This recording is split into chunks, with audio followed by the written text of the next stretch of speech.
Muy buenas tardes, profesor. Le habla Juliet Guerrero y mi grupo Salud Premier y yo.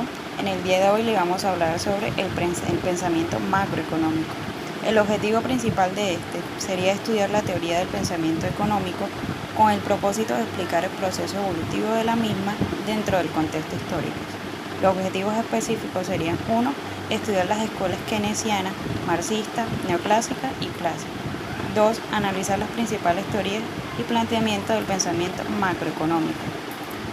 La descripción como tal de este problema sería que la historia del pensamiento económico se ha desarrollado de manera dispar a través del tiempo, es decir, ha presentado momentos de estancamientos y momentos de grandes evoluciones. Por eso el desarrollo del pensamiento económico no ha ocurrido de manera sistemática y uniforme, sino por el contrario, lleno de saltos e intermitencias. El marco teórico sería analizar las principales teorías y planteamientos del pensamiento macroeconómico, e iniciamos con el pensamiento económico.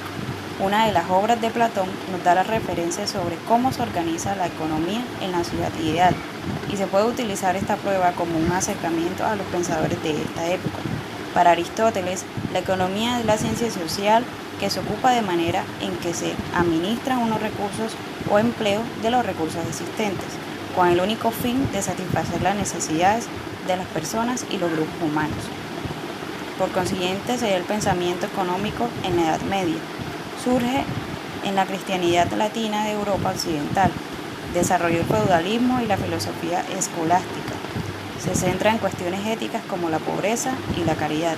Otras teorías lo identifican como el trabajo y en otros campos el precio del trabajo.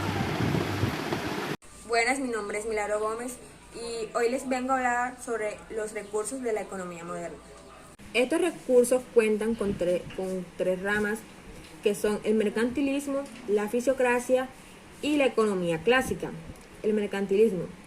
En los comienzos de la Edad Moderna se destacaban dos escuelas de pensamientos en Europa.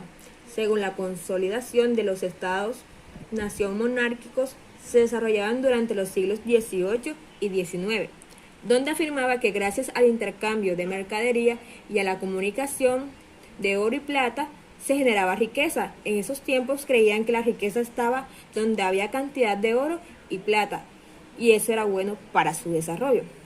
La fisiocracia. Esta surgió en Francia a mediados del siglo XIX. Creían que la economía funcionaba por luz en distintos componentes de la economía, como eran los grupos sociales. Ellos decían que la riqueza se generaban en las tareas agrícolas, el intercambio de mercadería e incluso las industrias no agregadas ningún valor. Sostenían que los agricultores eran la clase productiva de países porque alimentaban el resto del pueblo. Economía clásica. Según Adam Smith, decía que las personas se mueven por interés individual, amor propio y no solamente son movidos por intereses propios, ya que el corazón humano tiene los sentimientos de simpatía. Adam Smith escribió un libro, el cual se llamaba La riqueza de las naciones. Se consideraba como el primer tratado de la economía política y texto fundamental de la economía clásica. Mi nombre es Andrés Felipe Esquivel Ramírez. Les voy a hablar sobre la economía mixta, la cual fue fundada por Karl Marx y Friedrich Engels cuando elaboraron la teoría del materialismo histórico, el cual dice que la sociedad humana evoluciona porque se encuentra en el permanente movimiento tanto económico como cultural. Pensamiento macroeconómico moderno. En el siglo XIX se puede decir que estaba en un benévolo abandono. Durante todo este tiempo la macroeconomía continuó siendo la atención de los ciclos económicos, y este enfoque se llegó a conocer con el nombre de la economía keynesiana. Schumpeter y el crecimiento. En los años de 1912 dijo que la depresión se corregía sola y no podía haber equilibrio entre un nivel inferior al del pleno empleo, viendo de que su resultado era beneficioso en el sentido de que la economía daba un sacudido y eliminaba las empresas menos beneficiosas y eficientes. En el pensamiento macroeconómico moderno se expresa con una fórmula, la cual dice que la cantidad y la velocidad del dinero es igual a las medidas del nivel del precio y al volumen de las transacciones. Buenas, mi nombre es Melisandra Galvis. Hoy les vengo a hablar de los ciclos económicos, la macroeconomía keynesiana y la macroeconomía moderna. Se le llaman ciclos económicos a las fluctuaciones de las actividades globales caracterizadas por la expansión de las contracciones simultáneas en las producciones de la mayoría de los sectores. La macroeconomía keynesiana contribuye al análisis macroeconómico. Busca comprender el comportamiento del conjunto de los individuos, empresas, familias, trabajadores, entre otros, cuando estos tienen que enfrentarse a diferentes simultáneas económicas. La macroeconomía moderna es la parte teórica y económica que se encarga de estudiar los indicadores globales de la economía mediante el análisis de las variables agregadas, como el monto total de bienes y servicios producidos, el total de los ingresos, el nivel de empleo, el recurso productivo y la balanza de pagos. Buenas tardes, mi nombre es Marian Durán. Yo les voy a hablar sobre la macroeconomía moderna, la aplicación que esta rama tiene y la conclusión del trabajo. Comenzaremos por el monetarismo. Este fue liderado por Milton Friedman y fueron los principales adversarios de los keynesianos.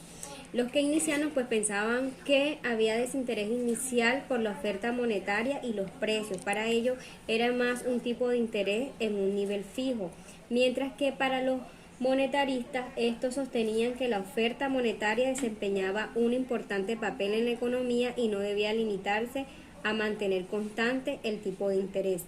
Tanto el monetarismo como el keynesianos, ellos creían que el dinero era importante. Sin embargo, para los monetaristas, estos creían que era lo único importante. Lo referente al pensamiento económico reciente, bueno, actualmente se maneja un pensamiento más que todo keynesiano. La mayoría de los gobiernos atendidos por la propuesta keynesiana iniciaron una activa política de intervención tan estructural como coyuntural en la economía, aumentando progresivamente sus gastos y el peso del sector público. La aplicación de la macroeconomía. Bueno, la macroeconomía estudia la economía de un lugar, país o conjunto de países. Lo que hace es estudiar la disciplina en su análisis total, tomando como datos el empleo, la renta nacional o las inversiones. Y su objetivo es comprender el entorno, tomar decisiones y pronosticar resultados, tanto de manera individual como de manera conjunta. Además, la macroeconomía nos ayuda como consumidores cuando manejamos los presupuestos familiares o si nos interesa saber la situación económica del país, si ésta mejora o empeora durante los próximos meses o años. Finalmente, bueno, tenemos como conclusión que la macroeconomía es una teoría que estudia y explica distintos factores o variables que en un conjunto explican un fenómeno económico de un gran alcance y amplitud. Se enfoca en los determinantes del ingreso nacional total y analiza sumas totales como el consumo y la inversión de agregados. Además, observa el nivel general de precios sin interesarse en los precios individuales.